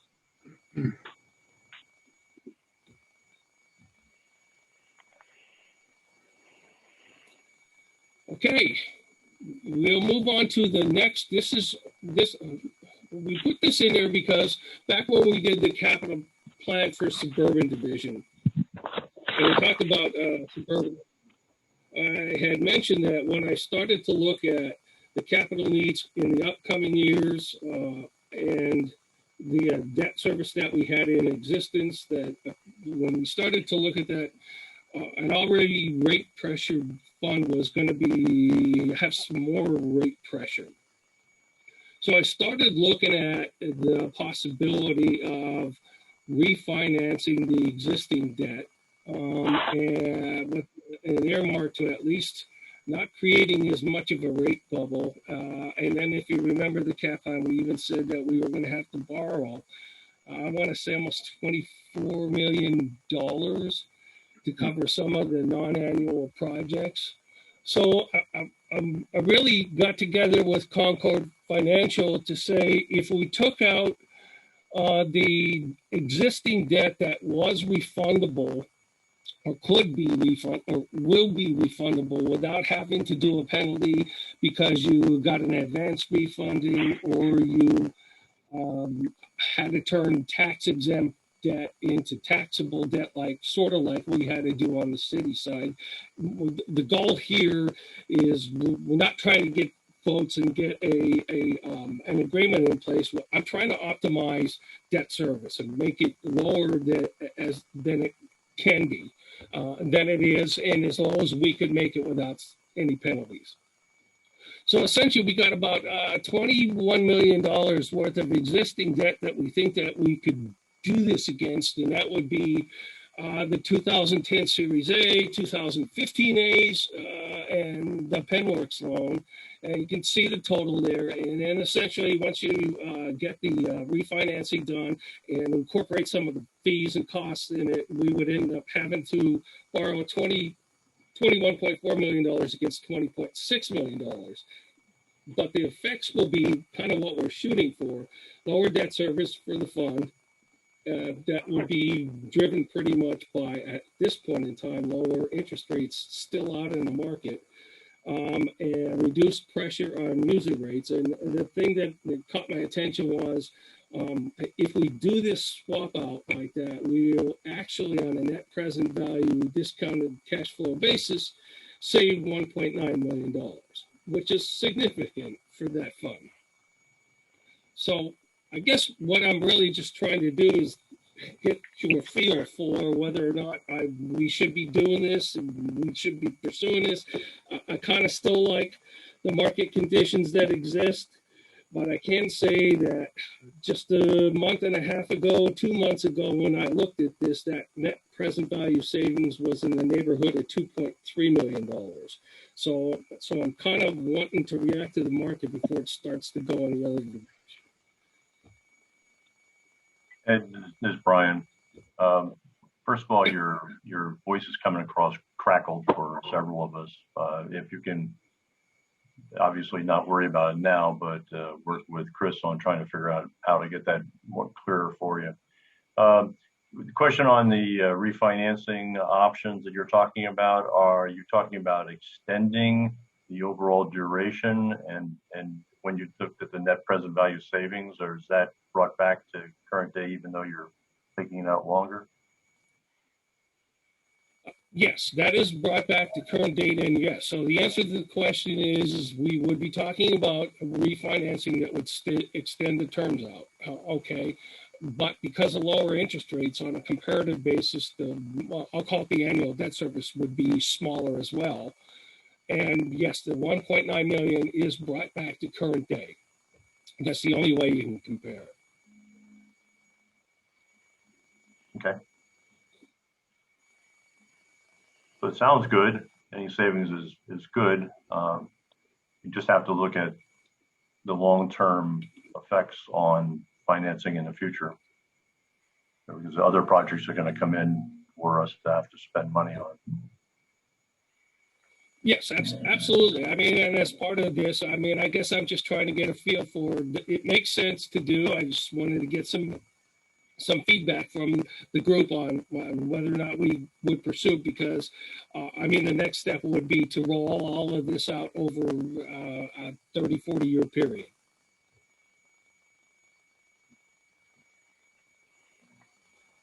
I guess going further on that is this, that I'm concerned about as we could push things out further into the future. Other projects are going to come up that we have to borrow money, and we're going to end up having larger debt service in the future because we pushed it out. So, I mean, you have to look at the long-term forecast for capital needs and make sure that we're not overextending in the future just to make a few bucks. Well, a lot of bucks today.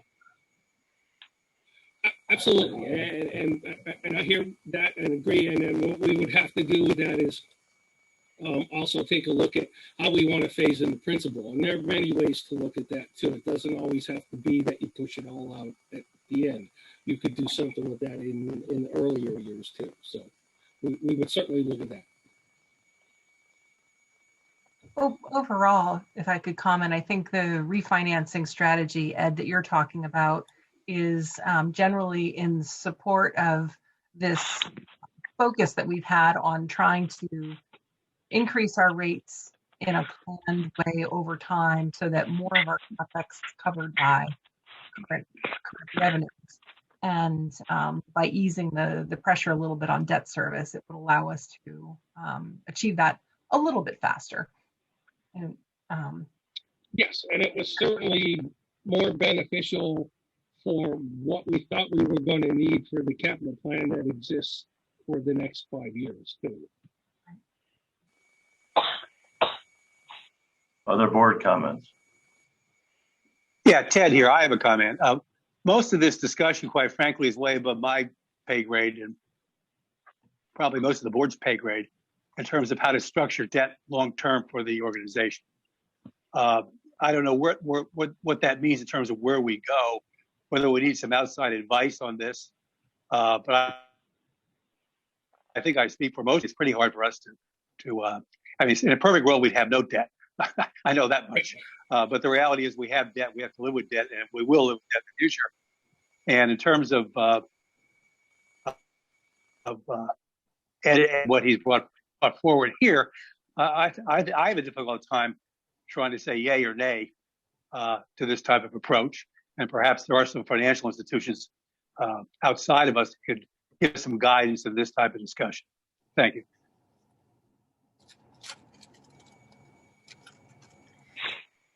part of the reason for us to bring this to you today is because the next step will start to cost us something.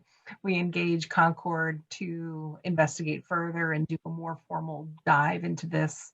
We're going to have to pay them to do that and bring on bond counsel and those kinds of things. So this is sort of just an opportunity to take your temperature on the concepts, and then roll forward from there to bring in some outside help, like Ted, you mentioned.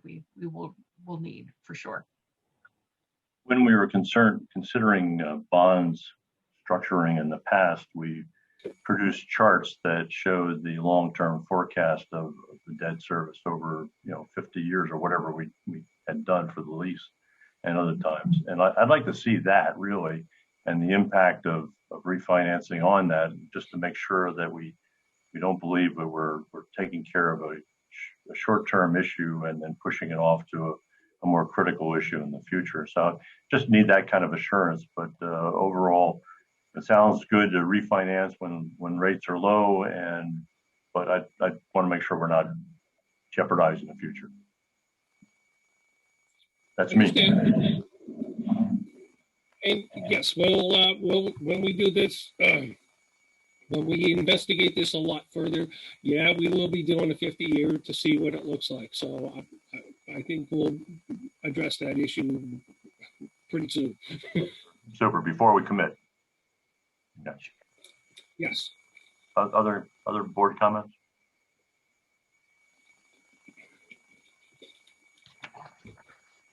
Okay.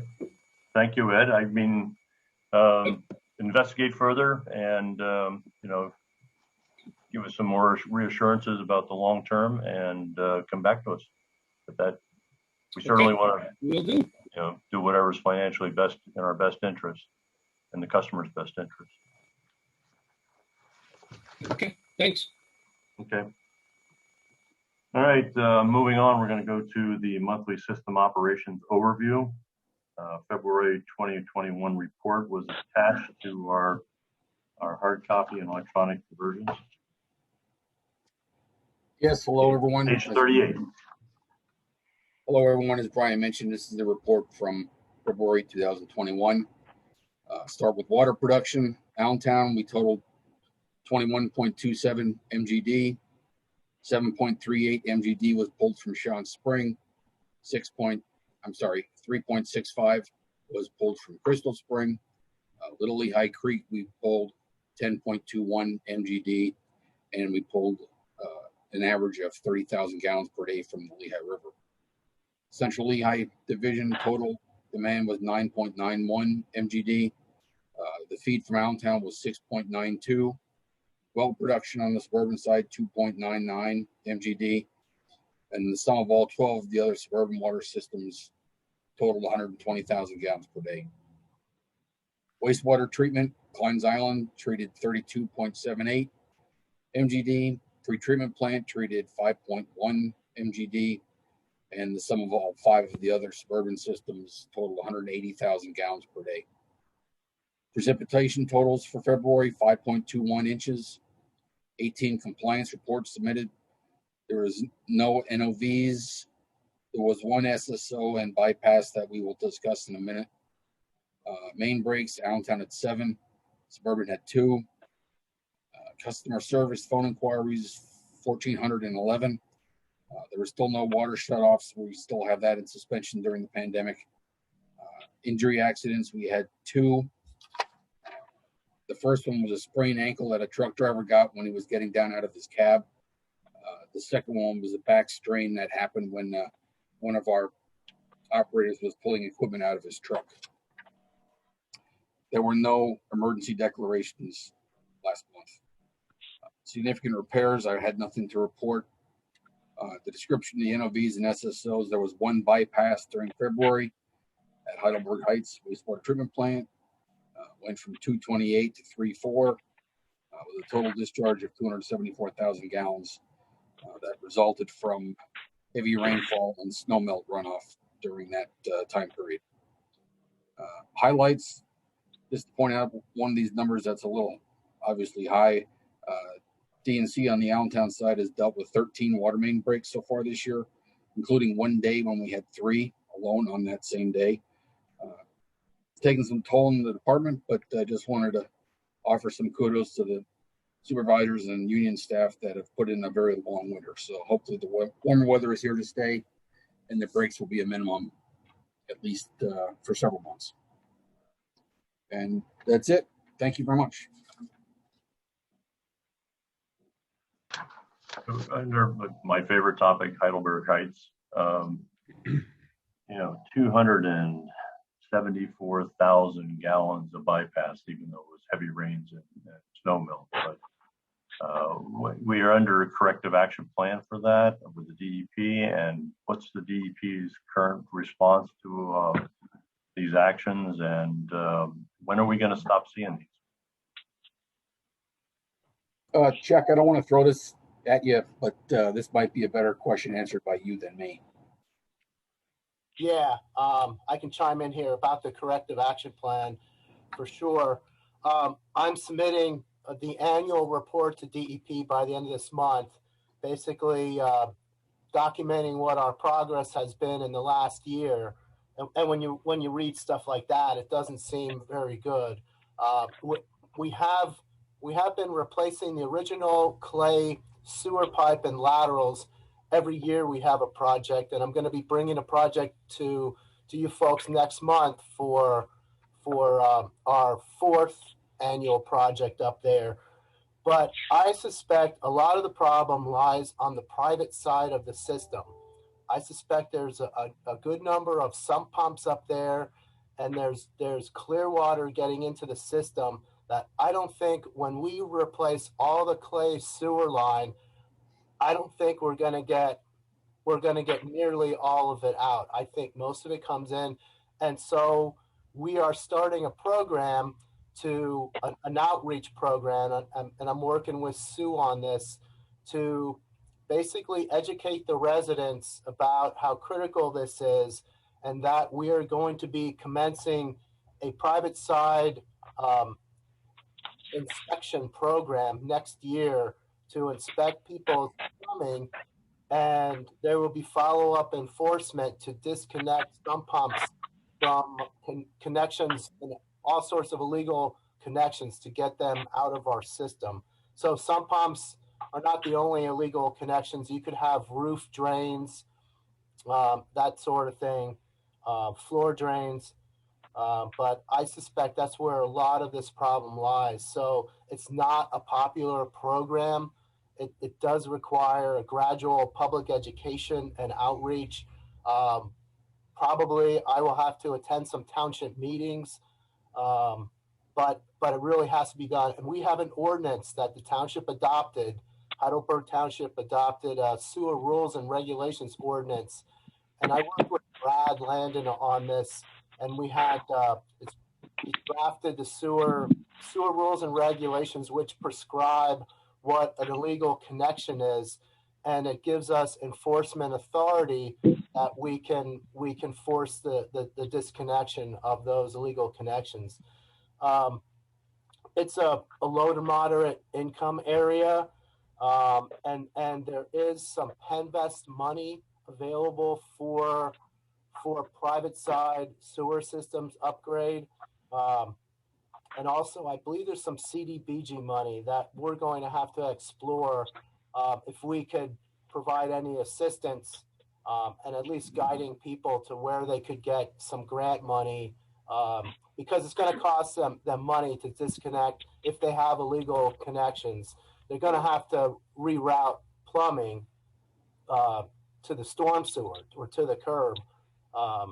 So it's a process. So I think we're going to be getting into the actual inspections next year, and this year focus on the outreach program. Unfortunately, I don't have a good short-term solution for you. DEP says we have to replace all the original vitrified clay sewer pipe. We're doing that. I just know after that we're not going to get it all. But the question is when is DEP going to force an action under a consent order? I mean, obviously I can't answer that. You can't answer that question, but that's where you're heading. Yeah, I mean, the corrective action plan that we drafted does commit us to doing this, and it has a timeline, and our schedule is within that approved timeline. So I think as long as we comply with the approved corrective action plan, I think that doesn't stop the violations from coming, though. I'd just like to point out, to add to that, Chuck, we are already under a consent order. So we have a consent order and agreement. The corrective action plan is basically the agreement of what we will do as a result of the consent order. And we are paying a $500 fine essentially every time we have one of these incidents, as well as a couple of other things that we're watching for in terms of permitting. So we're already there. We're already under a consent order. DEP is very well aware of doing their enforcement of the issue. Is there something that happens after they don't see enough progress under the consent order? What happens? What's the next step? Well, the consent order outlines everything that we are going to do, and so DEP will recognizes that it takes time to work on the system, work on these programs. So everything that Chuck outlined is the work that is already agreed upon by DEP as the next steps that we're going to do. And it goes out to 24 or 2024 or 2025, somewhere in that time frame. So we have, 5 years of planned steps, planned projects that we're going to undertake to address the issue. And in the meantime, we're paying fines and penalties for every overflow that happens. So I don't think there's any other step unless we would have some other major system failure. At this point, it's kind of more of the same. And DEP recognizes that's going to happen while we use these projects. That's what a consent order is. Yeah, I know, but yeah. Okay. Any other comments? I have a Yeah, question. Brian, it's Scott. I have a comment. Chuck, maybe I missed this. Does the corrective action plan address the individual private laterals? Yeah. It compels us to inspect them and to remove illegal connections. So it is in our schedule to do that. But we're not going to do that till next year. Inspecting. That's correct. There's no way we can do it this year. At least inspect for the sump pump connections. Well, I think we're allowing time for a public outreach comment to get distributed. It's going to take. I think it's going to take some time, just to notify everybody. People are going to perhaps want a public meeting about this. I don't think we can put a flyer or a door hanger on a house and inspect it like a week later. I think, especially now with the lingering aftermath of COVID, I think there'll be a lot of resistance to that.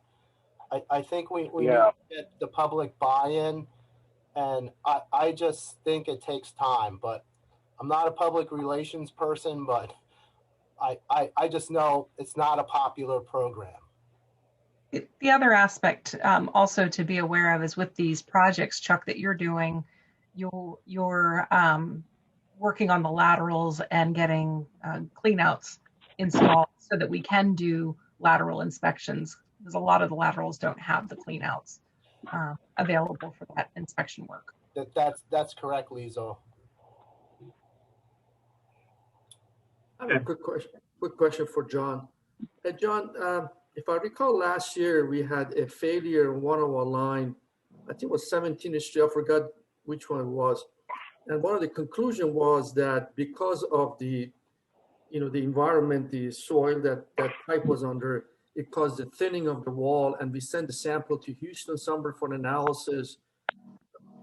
Have you ever shared the outcome? What was the conclusion? Do we have to take some action in that area so we don't have more failure? That's a good question. The report still isn't finished. It should be to us any day now. So all that information will be in that then. The last time I talked to our organic climate contact, he said early April, probably at the earliest. So maybe by the next meeting we will have had it, and certainly by the second meeting in April, we would certainly hope to hear from them. Okay, thank you. No conclusions at this point, though, at all. So. Okay, thank you. Any other comments or questions on the system operations overview?